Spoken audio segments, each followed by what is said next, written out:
गांधियों का, तो फिर अंजाम जुल्मत के सिवा कुछ भी नहीं होगा।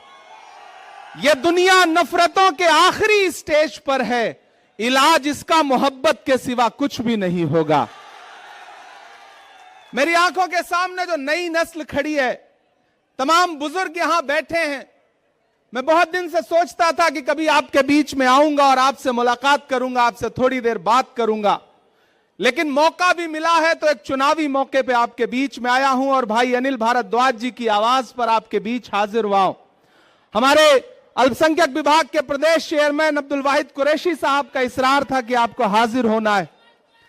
मेरे भाई, आप पिछले 3 घंटे से यहां पे मौजूद हैं, मुझे पता है, और हमसे 3 फीट 4 फीट नीचे बैठे हुए हैं, हम स्टेज पे बैठे हुए हैं। लेकिन मैं स्टेज के साथियों से भी कहना चाहता हूं कि ये जो 3 फीट 3.5 फीट 4 फीट नीचे बैठे हैं, असल में इनके होने से सारी रौनक है। ये हैं तो हम हैं, ये हैं तो हमारा कार्यक्रम है। मैं आपके संघर्ष को सलाम करता हूं कि आप पिछले 3 घंटे से मोहब्बत के उस मसीहा का इंतजार करते रहे जिसका नाम राहुल गांधी है। मैं उनका सिपाही बनकर के आपके बीच में आया हूं और आपसे यह कहना चाहता हूं कि 5 तारीख को आपको अपने घरों से बाहर निकलना है। न सिर्फ सदर बाजार के मुस्तकबिल का फैसला करना है, बल्कि दिल्ली के भी मुस्तकबिल का फैसला करना है। यह लड़ाई बहुत बड़ी लड़ाई है। यह लड़ाई अगर आपको लगता है कि सिर्फ चुनावी लड़ाई है तो आप गलतफहमी के शिकार हैं। एक तरफ वो ताकतें खड़ी हैं जो नफरत के साथ खड़ी हैं और एक तरफ वो ताकतें हैं जो मोहब्बत के साथ खड़ी हैं। ये इंद्रलोक है। मैंने देखा है, मैंने वो विजुअल देखे हैं कि यहीं आपके सामने इबादत करते हुए एक इंसान के पैर पर किस तरह से लात मारी गई थी। ये वो सरजमीन है कि जहां पिछले 15 साल से सदर बाजार के लोग, शहजादा बाग के लोग, इंद्रलोक के लोग कब्रिस्तान मांगते रहे, लेकिन कब्रिस्तान के नाम का वादा करके आपसे वोट तो लिया गया, लेकिन केजरीवाल कभी यहां झांकने नहीं आए। वो कब्रिस्तान आज भी इंतजार कर रही है। ऐसे में मैं आप सबसे कहना चाहता हूं मेरे भाई कि एक तरफ नफरत खड़ी है, एक तरफ झूठे लोग खड़े हैं, एक तरफ नरेंद्र मोदी खड़े हैं और उनका छोटा रिचार्ज खड़ा है, और एक तरफ कौन खड़ा है? राहुल गांधी। इस देश में आने वाली सदियों में जब भी नफरत और मोहब्बत को तराजुओं पे तौला जाएगा तो यह कहा जाएगा कि जब पूरे मुल्क में नफरत उफान पर थी तो एक शख्स दिल्ली में खड़ा हुआ और उसने कहा कि मैं कन्याकुमारी से कश्मीर तक चलूंगा 4000 किलोमीटर, अपने पैर के छालों की परवाह नहीं करूंगा। मैं चला हूं राहुल गांधी के साथ, मैंने देखे हैं उनके पांव के छाले। जब मैं उनके साथ चलता था तो मुझसे मीडिया के साथी कहते थे कि इमरान साहब आप तो शायर हैं, आप राहुल गांधी के कंधे से कंधा मिलाकर चल रहे हैं, क्या कहेंगे? तब मैं उनसे कहता था कि जो हर जालिम से टकराएगी वो आंधी बनाऊंगा, जो हर जालिम से टकराएगी वो आंधी बनाऊंगा। नए अंग्रेज आए हैं, नया गांधी बनाऊंगा। वह इंसान 4000 किलोमीटर चलता रहा, सिर्फ एक नारा लगाता रहा कि नफरत छोड़ो भारत जोड़ो, सिर्फ एक नारा लगाता रहा कि नफरत के बाजार में मोहब्बत की दुकान खोलनी है। अरे इंद्रलोक वालों, शहजादा बाग वालों, आप तो इस बात पर ईमान रखते हो ना कि मजदूर का पसीना सूखने से पहले उसकी मजदूरी उसे दे देनी चाहिए। रखते हो ना इस बात पर ईमान? मैं रखता हूं इस बात पर ईमान कि मजदूर का पसीना सूखने से पहले उसकी मजदूरी उसे दे देनी चाहिए। मुझे बताएं, आज शहजादा बाग के लोग मुझे बताएं, इंद्रलोक के लोग मुझे बताएं, और खास तौर से मेरे अपने समाज के लोग मुझे बताएं कि जब यहां पर नमाज पढ़ते हुए इंसान को लात मारी जा रही थी, जब वहां संभल में लाशें बिछाई जा रही थी, जब हाथरस में एक दलित बिटिया का बलात्कार हो रहा था, जब मणिपुर में माएं बेटियां बिना कपड़ों के परेड कराई जा रही थी, तो निकला था कोई केजरीवाल कुछ बोलने के लिए? निकला था कोई केजरीवाल? निकले कोई नरेंद्र मोदी कुछ बोलने के लिए? नहीं निकले ना। कौन निकला? संभल में कौन खड़ा था? हाथरस में कौन खड़ा था? मणिपुर में कौन खड़ा था?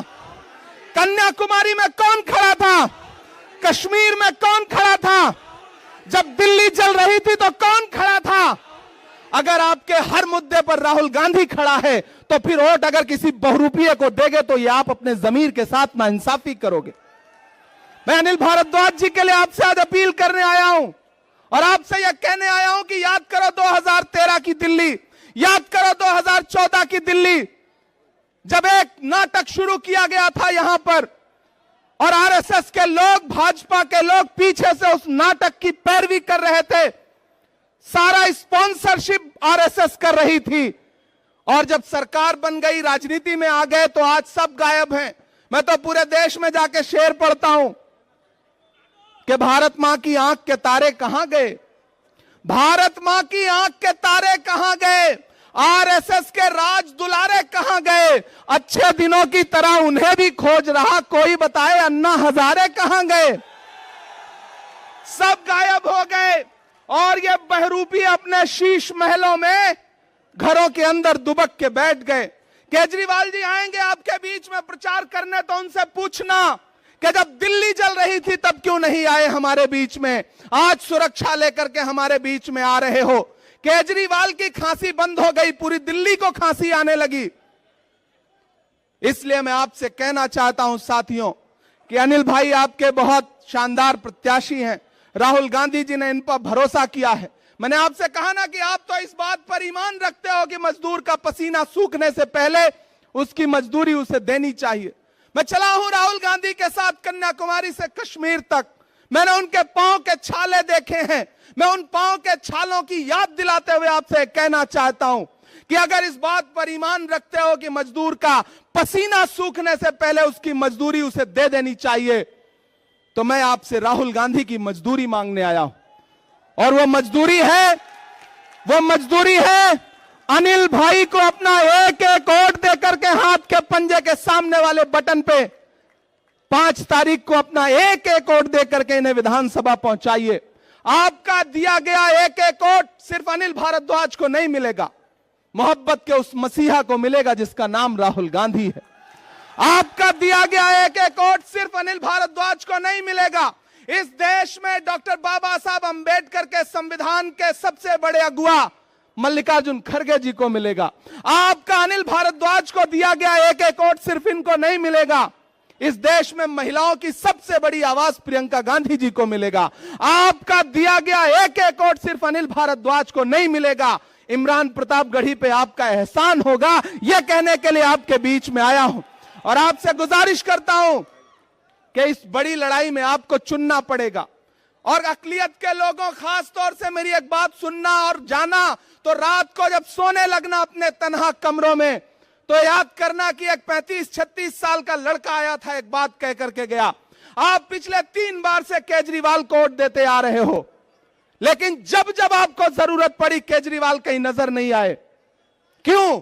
क्योंकि उनको पता है कि आप थोक के भाव वोट दे दोगे।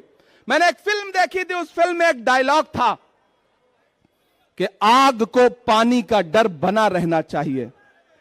आपने वो डर खत्म कर दिया, आपने उनको यह एहसास दिला दिया कि आप दिल्ली दंगों पे बोलो या ना बोलो, हम तुम्हें वोट देंगे। आपने एहसास दिला दिया कि जब बिल्किस के बलात्कारी रिहा किए गए और मीडिया ने मनीष सिसोदिया से पूछा कि आप क्या बोलोगे, तो उन्होंने माइक अपने सामने से हटा दिया, लेकिन फिर भी आपने उन्हें वोट दिया। आपने उन्हें एहसास दिला दिया कि आप संभल में लाशें बिछी रहेंगी, आप नहीं बोलोगे, हम फिर भी आपको वोट देंगे।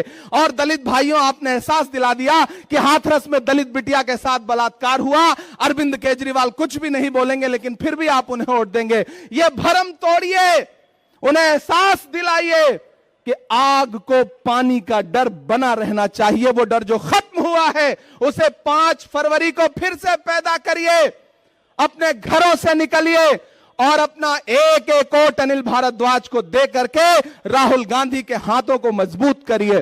बहुत लंबी तकरीर नहीं करनी है, आपसे बस यह कहने आया हूं कि यह लड़ाई बहुत बड़ी है। यह लड़ाई नफरत और मोहब्बत के बीच में है। एक तरफ वो लोग खड़े हैं जिनके नारे हैं कि बटोगे कटोगे, मंगलसूत्र छीन ले जाएंगे, भैंस खोल ले जाएंगे, और एक तरफ कौन खड़ा है जिसका नारा है कि नफरत के बाजार में मोहब्बत की दुकान खोलनी है। मेरी नई नस्लों, एक इंसान जो बिना डरे हुए इस देश के हाकिम की आंख से आंख मिला करके बोलता है, इस देश में संविधान बचाने की लड़ाई अगर सबसे बड़ी कोई लड़ रहा है तो उस शख्स का नाम राहुल गांधी है। हम सब उसके सिपाही बनकर के आए हैं। मैं कोई बहुत लंबी तकरीर नहीं करूंगा, सिर्फ 4 मिसरे पढ़ूंगा, वो हक भी पूरा हो जाएगा जो आप सुनना चाहते हैं। माइक थोड़ा बेहतर कर दें। कहां है माइक? थोड़ा बेहतर कर दें। नहीं हो सकता? जैसे अरविंद केजरीवाल की खांसी सही हो गई वैसे माइक भी सही हो सकता है भाई, थोड़ा सा बेहतर कर दें अगर हो सके तो। मैं सिर्फ 4 मिसरे पढ़ता हूं साथियों। कि खौफ नहीं जिसे, थक तो नहीं गए? नया पाने की चाहत में पुराना छूट जाता है, तुझे अपनाऊं तो मुझसे जमाना रूठ जाता है। मोहब्बत पढ़ने लिखने में बहुत आसान है लेकिन मोहब्बत को निभाने में पसीना छूट जाता है।